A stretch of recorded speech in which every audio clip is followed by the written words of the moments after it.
Hey everyone, welcome back to Data Mining and Predictive Analytics. I am Dr. Bolton, and today I'm going to talk to you guys about some functions that are available in SQL.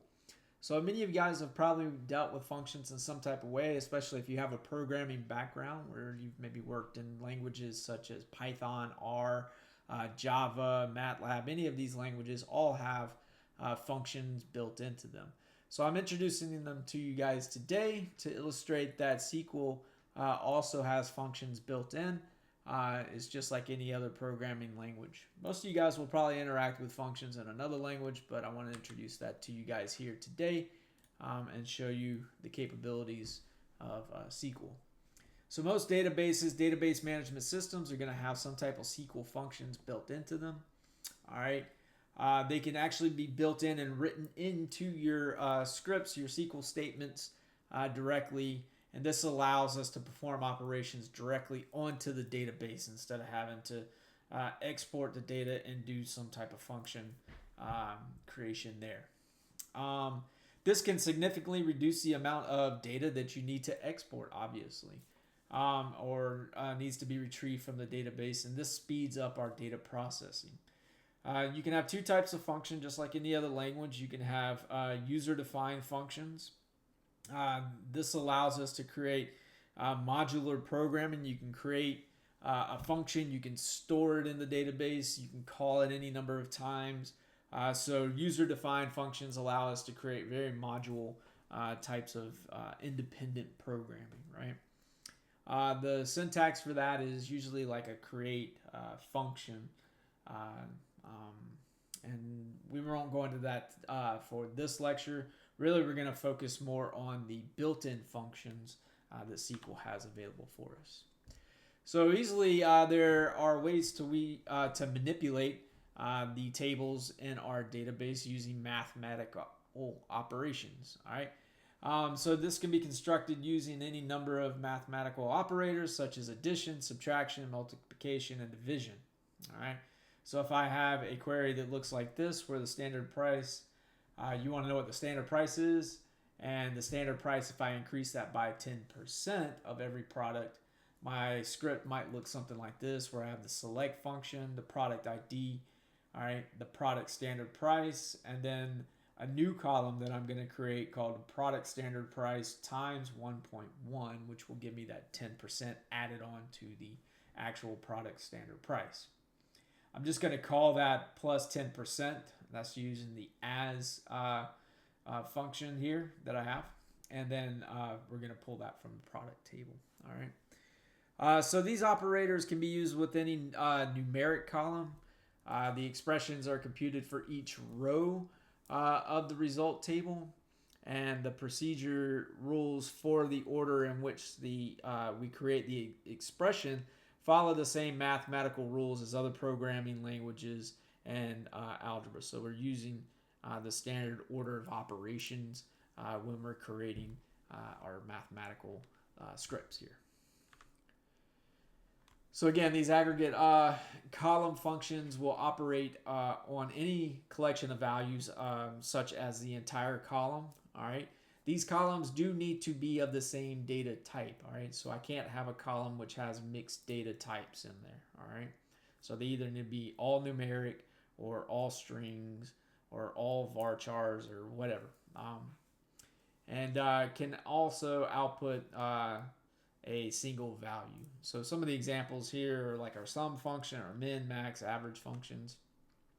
Let's take a look at a couple of examples using this pet sale table that we have, all right, where we have a lot of columns on the sales of individual or different pets, all right. So the sum function looks something like this. It's going to add up all the volumes in the values in the column.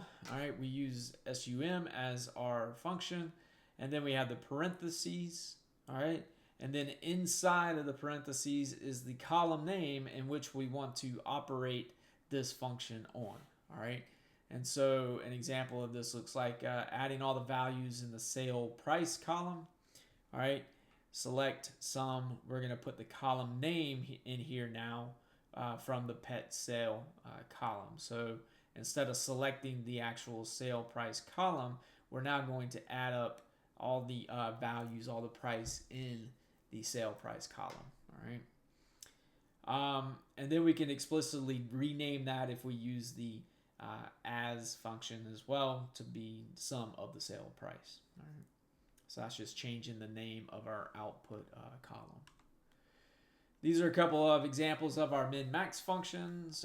Again, the same syntax here. If we use the minimum, if we want to know the minimum value of whatever column that we have, or the maximum value of whatever column we have, and then here's just a couple of examples of that happening. This can also function on a subset of the data. So if I want to know the minimum value of a specific column, all right, so I can look at what is the minimum ID from the pet sale table where animal, all right, from the animal column equals just the dog category, all right. Average function looks just the same, where we need to enter in the column name. We're going to operate on the single column for the average. All right, that's what that looks like. All right, we can also perform this between different columns. All right, so if I want to say calculate the average sales price per dog, all right, I can do that by first doing the sale price and the quantity and taking that average, all right, where the animal value is equal to dog. So it can also perform between the columns as well. Scalar functions are going to perform operations on every input value here. So this is a little bit different. These are usually oftentimes used for string functions, all right, but they can also be used for numeric functions as well. So if I want to round a particular value up to the nearest 10th, 100th, you can actually specify that as well. Or if I want to know the length of a character or a string variable, I can use the length function. All right. Again, string functions also are specific for the character variables or the varchar variables, which is just another type of character variable. All right. So if I want to retrieve the length of each value in the animal column, I can actually look at the length function and enter in the column here.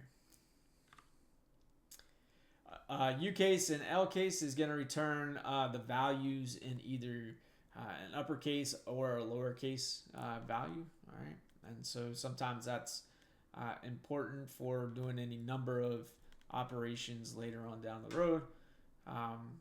And you can do this not only on the columns, but you can also do this on the where clause, in which case you can have strict things for that particular where clause as well. So if I want to look at just the animal column where we return the lowercase of cat, all right, from the pet sale and return back all of the columns here, we can do that.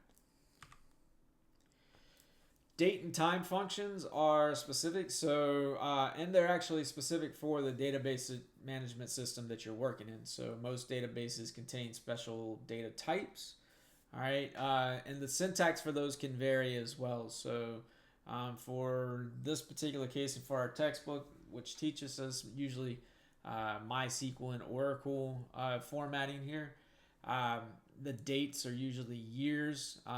Each Y indicates a numerical value. So as we know, years are like 1980, 1980. All right. So you have 4 numerical spaces for the year, 2 for the month, and then 2 for the day. All right. For times, you have hours, minutes, and seconds. So 2 places for the hours, 2 places for the minutes, 2 places for the days. All right.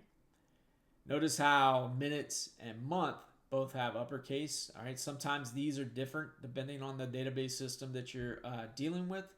Also, if you're dealing with a timestamp where you actually have these integrated together, all right, so you may need year, month, day, hour, minute, and second all together, all right, especially if you're doing any linear work, okay. You need to look at the timestamps of different functions. All right, so here we have year X now replaces the month, day, hour, minute, seconds, and then usually milliseconds or frame rates, depending on what you're looking at, if you're analyzing images and things like that. Okay. So there are special functions when dealing with dates and times in SQL. Here are just a list of some of them. If you want to know the year, the month, the day of the month, day of the week, all of these functions are specific for the particular date and need to follow the syntax for the specific database management system that you're using. Here's some examples of extracting the day portion of the date. We use the day function and then enter in the column, which is the sale date. This will return back just the day from that specific column. And this column also needs to be specified as a date data type. All right. So if this is just a numerical data type, these functions won't recognize this column as being a date data type. You can use these in the where clause as well, and we see here we're using that.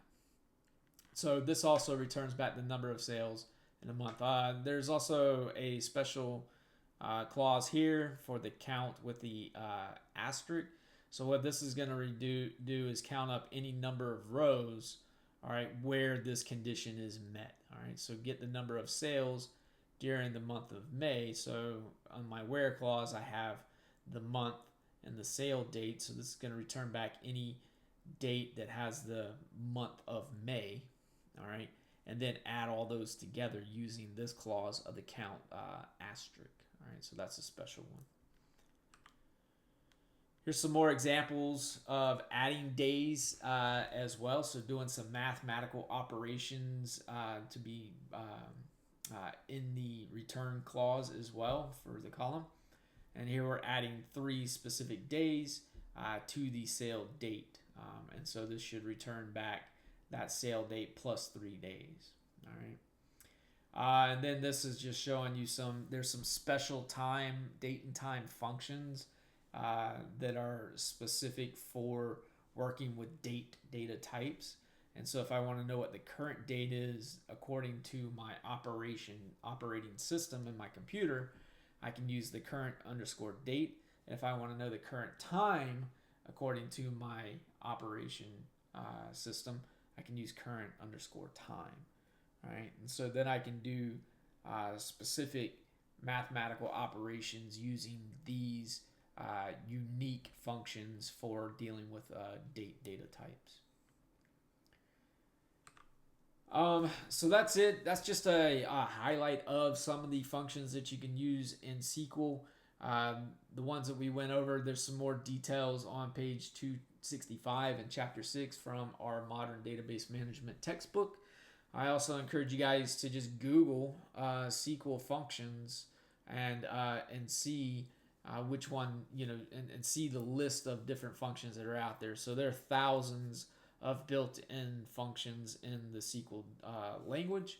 I only need you guys to know these from chapter 6, but just to give you an idea of the different things that you can do using SQL in a database management system prior to even doing any further analysis in any more statistical programming language out there. All right, so again, this reduces the amount of processing that we do have to export, all right, and saves us on processing and all of that kind of stuff. So if you got any questions, feel free to email me, but thanks for joining me, and I'll see you next time.